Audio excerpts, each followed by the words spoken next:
વિશ્વ મહિલા દિવસે એએમસીમાં ફરજ બજાવતા ડોક્ટર ચિરાગ શાહ સામે મહિલાઓએ મોરચો માંડ્યો હતો.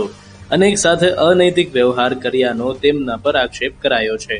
મહિલા ડોક્ટરે મેયર અને સ્ટેન્ડિંગ કમિટીના ચેરમેન સહિતના અધિકારીઓ પાસેથી ન્યાયની માંગણી કરી છે.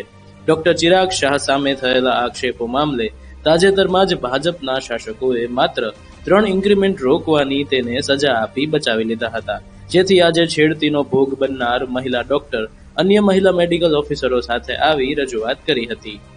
પૂર્ણ વિશ્વાસ છે અંદરથી મને માનનીય મેયર સાહેબ, સ્ટેન્ડિંગ કમિટી ચેરમેન શ્રી તમામે ખૂબ સારું આશ્વાસન આપ્યું છે અને આગળ ઉપર આમાં ગતિવિધિ કરવા માટે પણ સલાહ આપી છે.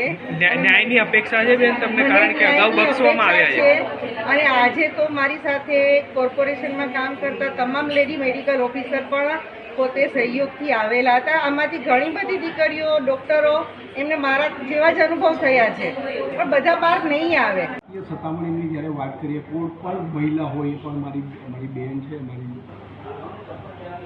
કોઈ પણ જાતીય સતામણીનો કેસ હોય તો એમાં કોઈ પણ જાતના શેર શરમ વગર એમને બક્ષવામાં આવતા નથી. અમદાવાદ મ્યુનિસિપલ કોર્પોરેશન પણ નહીં બક્ષે, પણ એના જે કંઈ પુરાવા હોય કે કંઈ આધાર હોય તો એના આધારે કોઈ નિર્ણય લઈ શકાય.